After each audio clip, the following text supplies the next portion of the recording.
Good morning and welcome to Essential Ingredients. I am Justine, your podcast host, and I'm so excited today to have Jeff Greenfield. He has a company called Provalytics, which is all about the analytics. And for those that are tuning in, that are looking for inspiration and looking to build a better for you innovation, or just be in that space, what better place is there to go but to the analytics? The proof is in the pudding, right? So I want to welcome our new guests that are tuning in today, whether you're watching the podcast or tuning into the video cast. And I want to welcome our guest, Jeff, for joining us and sharing with him what he's built in the analytics and how it can impact those that are innovating today and those that are only just beginning to research and develop what they're going to do next. So, Jeff, welcome to the Essential Ingredients podcast. Well, thank you so much for having me, Justine. I'm excited to be here. And you're right when it comes to analytics. People don't understand how important, measuring and looking at things. For me, before we even get into the marketing speak, I think about, there's an obsession now. We all start to understand how important sleep is. And if you wear the Apple Watch at night, it breaks down, your how long you sleep, your deep sleep, how much you're awake. And we now know, we don't know what happens during deep sleep exactly, but we know how important it is. And we don't realize that it could be an issue until we start to measure it. When we start to measure it, we realize maybe we're only getting a couple of minutes a night of deep sleep, and maybe that could be causing some other problems. Well, now I'm aware of it. And so now I at least have a way that I can measure it to see if I make changes that they actually improve. And that's really what it's all about, because you can't track something if you're not measuring it. You need to measure it, and then you can look to improve upon it. So that I think from like a big broad perspective is really, really important. And marketing is one of those things that a lot of folks, they tend to forget about, or they tend to neglect, or they put way too much emphasis on it. And so hopefully we can kind of demystify some of that, because it's really gotten complicated over the last, decade or two. Oh, I couldn't agree more. And there's all these tools too. Half of them you don't know how to use. The other half you don't understand the impact, but people are using them, but you haven't wrapped it around how what they're doing can impact what you're doing and connecting the dots.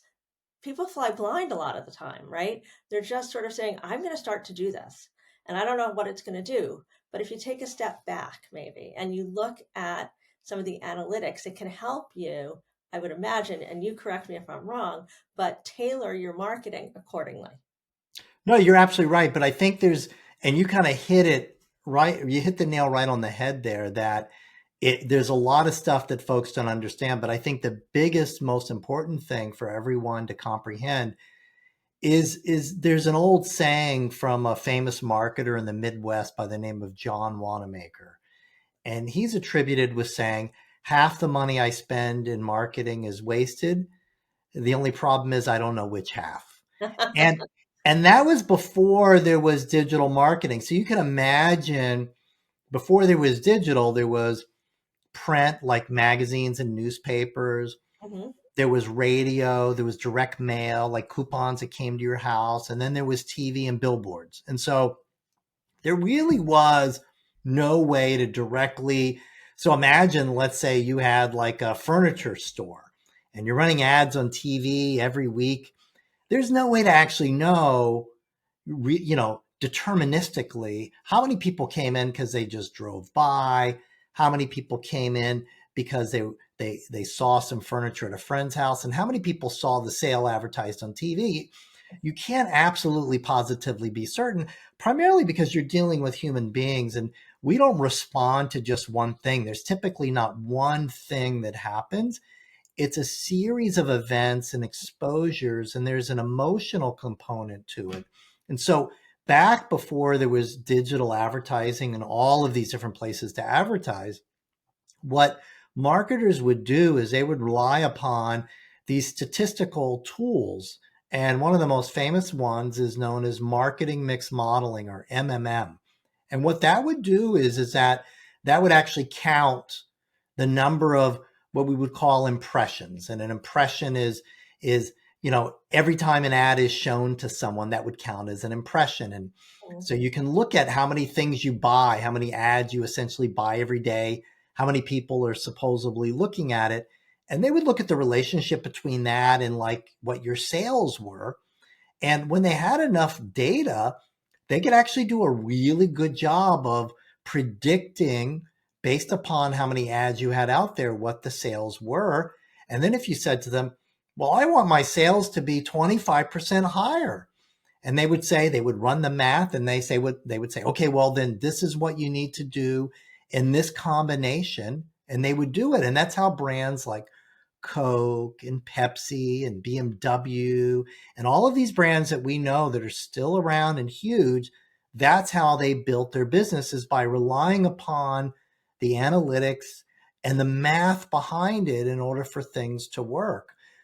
But when digital came around, marketers got very excited. And I think it was like having a little bit of a dance with the devil, because what happened is that all of a sudden now you would buy ads like on Yahoo or some website. This is way before Facebook. And Oh, at the yeah. end of the month, yeah, at the end of the month, you would get a report of how many clicks you purchased. And finally, there was a way where you could actually count. Okay, I spent this amount of money. I showed X number of people ads, and this number of people visited my website. It was concrete. It was deterministic. And marketers were like, okay, this seems closer to the sale because there's an action. Mm-hmm. And so they started moving a bunch of money towards this type of stuff. And that built this whole kind of empire, if you will, of Facebook and Google and all of that stuff. And even though it's easy to do for the bigger brands, what they've realized is that as they got closer to that sale, when you think about sales, it's like a funnel. You send out messages to say, hey, I'm selling this. Are you interested? And some people are, some people aren't, and it gets further down the funnel. But when you move your dollars you're actually reaching fewer people. And so the bigger brands now are realizing that maybe we went in the wrong direction. We need to go back to do more of this type of branding. So digital kind of has this catch 22 for marketers. It can be very targeted, which is great, but that also means you're telling fewer people about your product. Yeah. So what I'm hearing though, which I think is super interesting, is that we're going back to what we used to do for that greater impact. And I think, there's so many ways that we're seeing that, whether it's about the vegetables and going back to, agriculture, and how we're going back to none of the pesticides and all those kinds of things, right?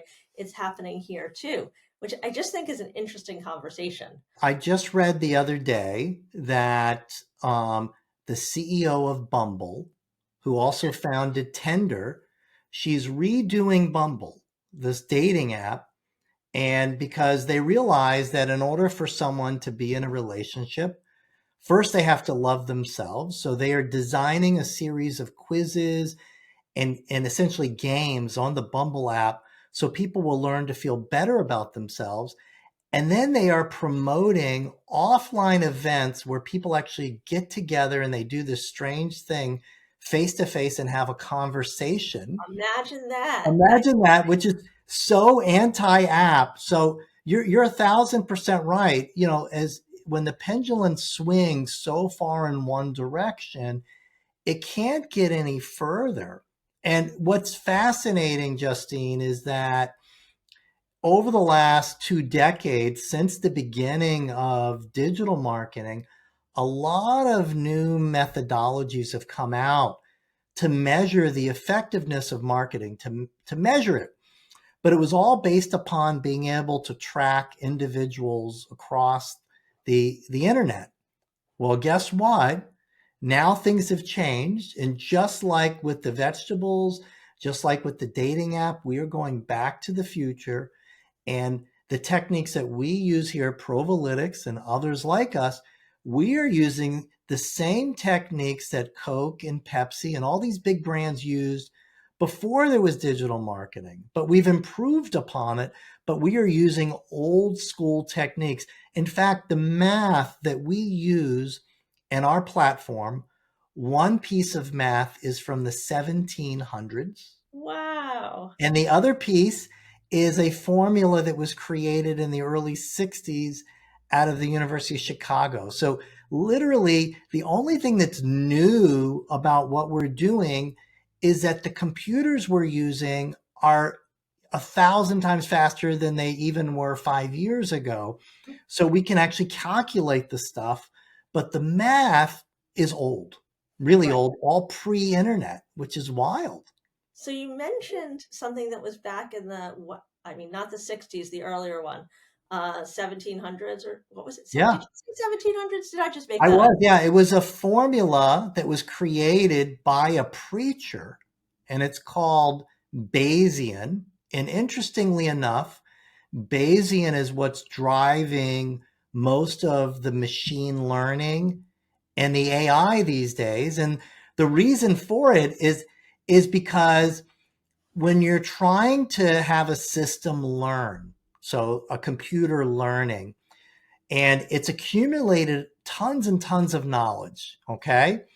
And now you say, hey, there's new information. You want to update it. There's two ways to do that. One way is to go back and recalculate all of that data, which means you have to have the computers have to keep getting faster, which they are. But when you get more and more data, it accumulates really, really fast. But human beings are really interesting with the way that we come to decisions based upon new information. So I'll give you an example. Let's say I gave you an axe and there's a small tree that you have to chop down, just a small little bush or something. And I give you the axe and I say, okay, before you start chopping, I want you to give me an estimate of how long you think it'll take you to chop this down. And you've never done anything like this. And you say 3 hours. And I say, okay. And your guess of 3 hours is based upon all of the information that you have. You made your best guess. And so now I allow you to chop for a minute and I ask you to stop.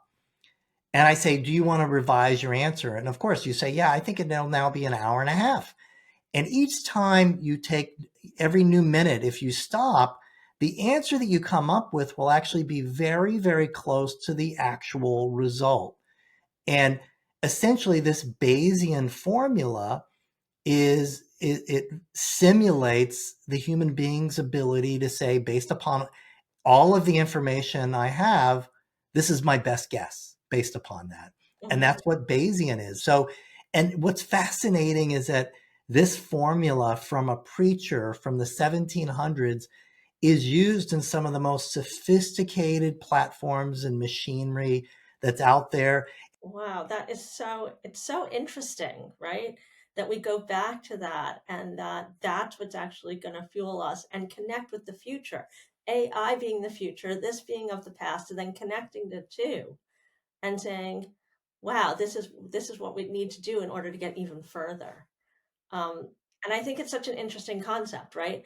And I do want to ask you though, right? When I think about traditional advertising and whether it's outdoor or whether it's print or whether it's radio, to me, I just hear dollar signs, right? And maybe it's because I was a media planner back in the day, and I knew what things were doing.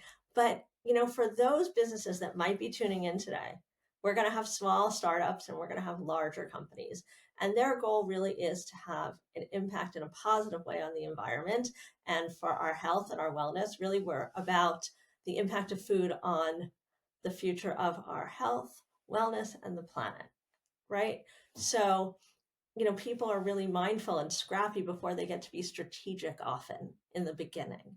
So, as an expert in this industry, we come to you to be able to provide a resource for our guests. So, that guest that's tuning in today and saying, oh my God, we're going back here, that sounds like I'm out of my league, right? And then you have somebody that's, it could be a large company, right? And they could have budget.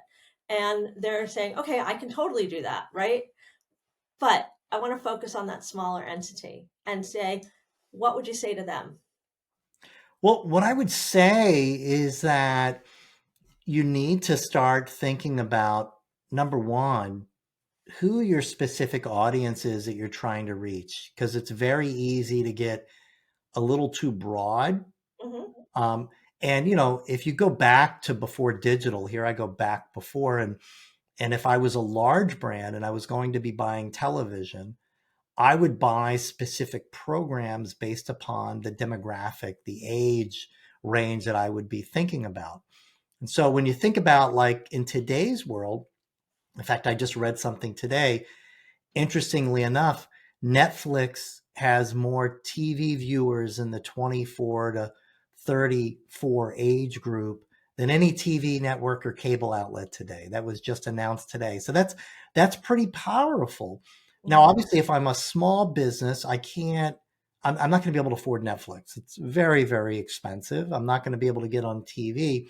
But we want to start to think about, like, if I'm targeting men and women in the US that are over the age of 35 to 40 plus, they're not in TikTok, they're not on Snapchat, they're on Facebook and Instagram. And Right. so what I want to think about is I need to develop a community, and it's almost like my website is Facebook. And the reason I say this is that when my wife and I think about going to a new restaurant and I wonder about their hours, we have two different types of habits. I go and I Google them to go to their website, but she lives in the metaverse, in the meta world of Facebook and Instagram. She goes to their website, or sorry, to their Facebook page. And if their Facebook page is not up to date, she's like, I mean, should we even think about going there?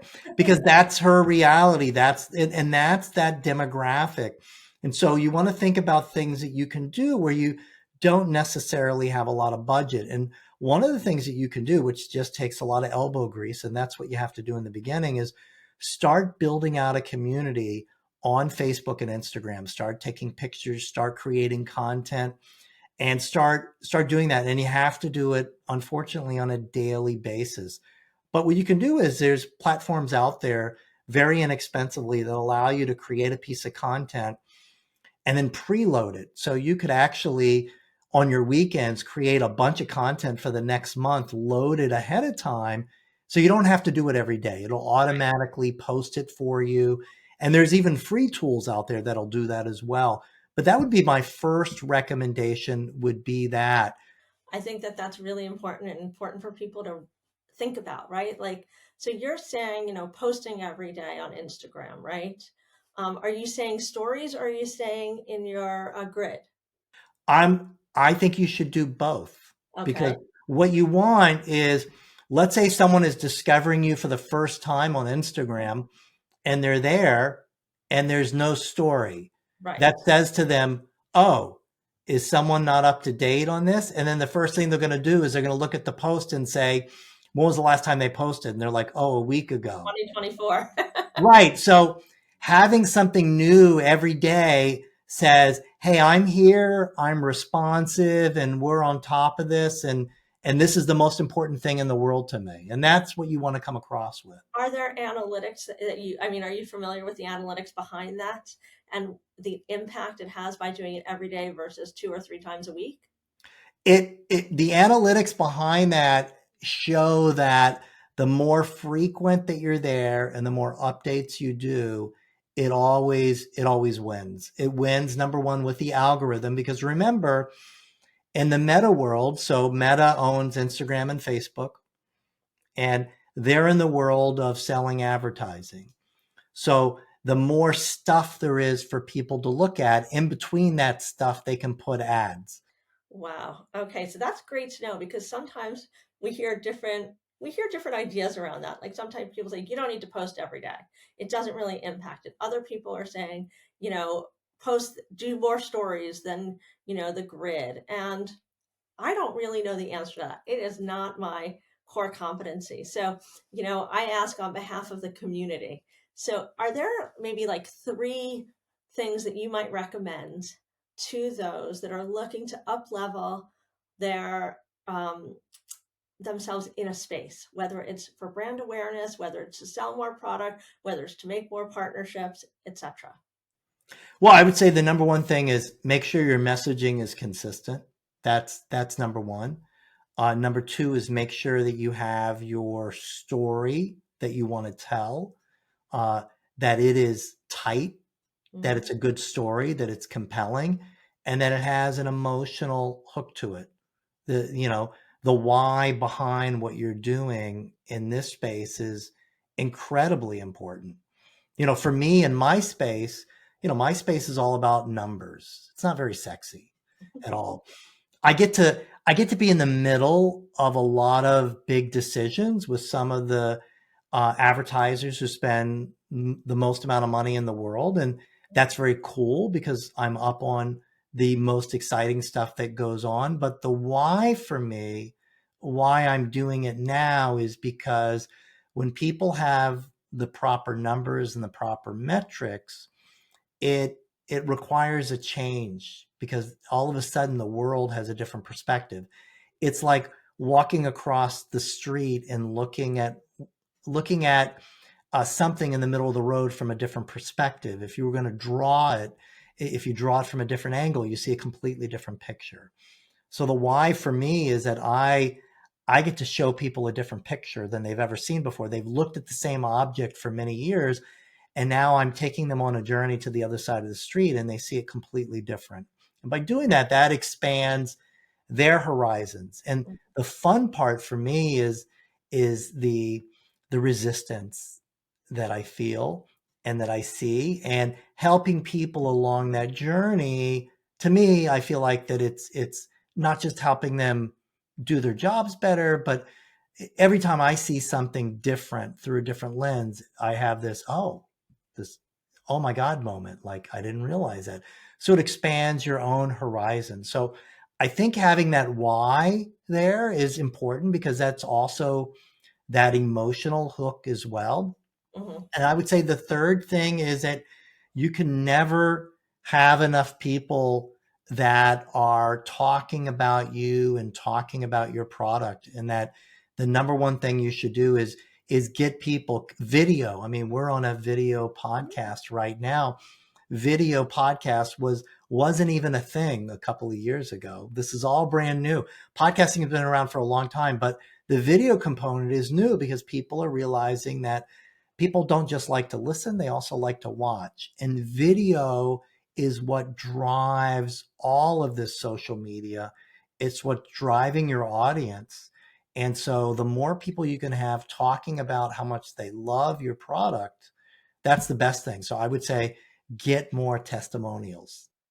Testimonials. Okay, so I'm curious now because you brought up the differentiation between the podcast and the video cast. And the podcast, whether it's on iTunes, iHeartRadio, etc., it's really kind of clear how we can reach out to people and we can engage and get more listeners and viewers. But I'd say it's a little different in the YouTube space. What do you know about the YouTube space and about leveraging your video or your content on YouTube to be able to get more of a community, and a community that's engaged, that's liking, that's asking questions, that's connecting? I think the tough thing with YouTube is that when you create a community there, it's really not your community, it's Google's community. Right. So you could have 10 million subscribers, but if your videos aren't as engaging as they once were, meaning there's not as many people watching, they're not watching as long, so there's not an opportunity for them to generate enough advertising, Mm-hmm. those subscribers of yours are not going to be as up to date as they were with you because the algorithm is going to shift. So you're always at the mercy of that algorithm. The advantage of like a Facebook or a Instagram is that most of the content is very short form. So it's Mm-hmm. a lot shorter and stuff like that. For folks that are looking to create a true community that has video, and also folks that have the capability to actually write and are good writers and they like to tell stories, platforms like Substack are evolving. King. Yeah. Those, because back in the early days of the internet, the way that brands would create a community is they would have a website and they would have a discussion forum Mm-hmm. that they owned themselves. Right. And that way, that was their community. They could communicate out a message to people, they would get it. They were in complete control. When Facebook first came around, a lot of those communities, like folks in dog rescue and different organizations, moved to Facebook because there was no technical hurdles. It was so easy to take care of it. And then they've noticed over the years these shifts in the algorithm. So when you talk about Substack and you're creating this community there, and you're comparing it to a newsletter, let's just say, because it does have a newsletter, it just also it has the ability to allow the community to engage and connect with each other, which is what a lot of people want, right? How much more work and time does it take to set up a Substack and make sure that it is constantly fresh? Well, in order to do that, you have to add the content to it. You have to create the content. So that's why I say this solution is viable for someone who loves to write, who likes to put out content, someone who it could write out an email newsletter to their fans every single day, something like that, Every or day, and a every newsletter well, I every. would say Substack is not necessarily every day. Substack is more like a monthly, or depends upon how often you would want to update them. You could do it even weekly.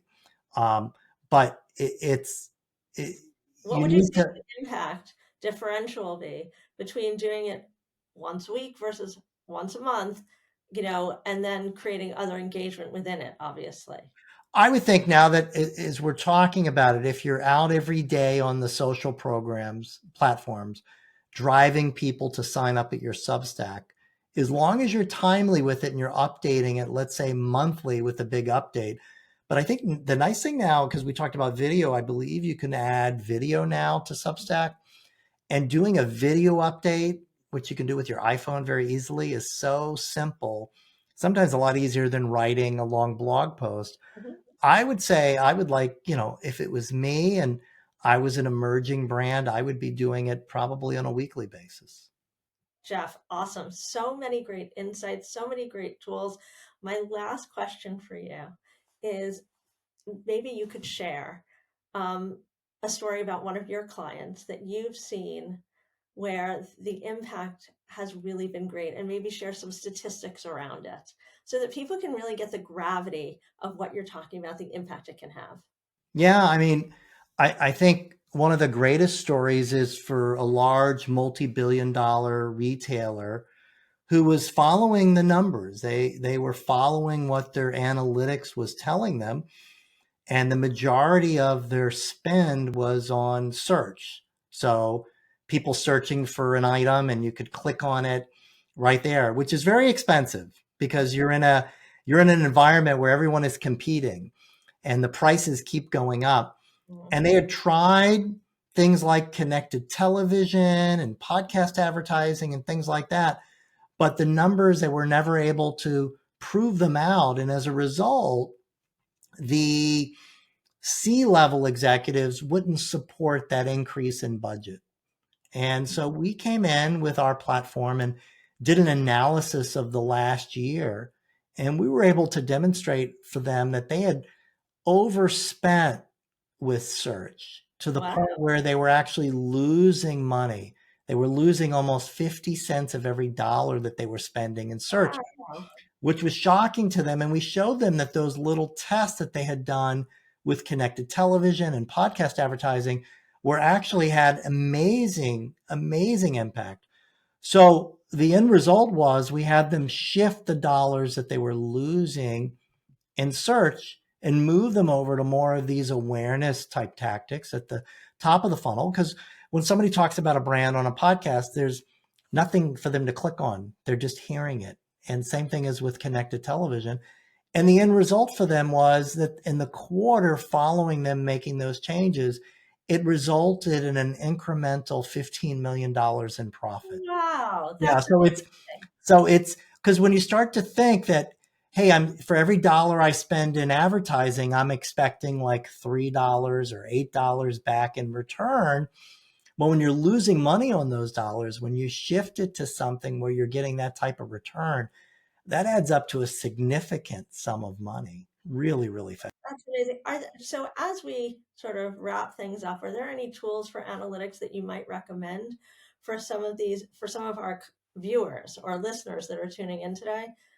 Yeah, what I would say is the most important thing as you start to dabble in digital marketing is everyone is addicted to the click because it's something that you can count on. And what ends up happening is that most marketers, they will calculate how much each click cost them, how many clicks they got per day. And it's important to remember that the way marketing works is that you invest dollars not to buy clicks. You invest dollars to buy eyeballs. Right. And that job is those eyeballs, you're trying to build awareness. And when awareness is built up to a high enough level, people will walk into your store. And if your store happens to be online, well, then that will be the clicks. Jeff, so great to have you on today. What a plethora of resources and insight. I mean, I know I learned myself, which I always love on these podcasts. There's always a takeaway for me. And I feel like if I feel there are takeaways, there's so many other people that are going to feel there are takeaways. So I want to thank you for sharing that. And I want to thank our guests for tuning in. Those that were new, thank you for joining us. Thank you for joining the community. And just say that, each week we have a new guest on our podcast with new innovations, new resources, something to inspire our community to build a better for you future, whether it's for our health, our wellness, or the planet. But it's a great place to tune in each week to be inspired. We hope this inspired you, and we hope this inspires you both, whether you're making personal changes or you're innovating in the space. Either way, it's all about being able to make more informed choices. So thank you again for tuning in to our guest. Thank you, Jeff, for being such a great guest. And we hope to see you here again next week.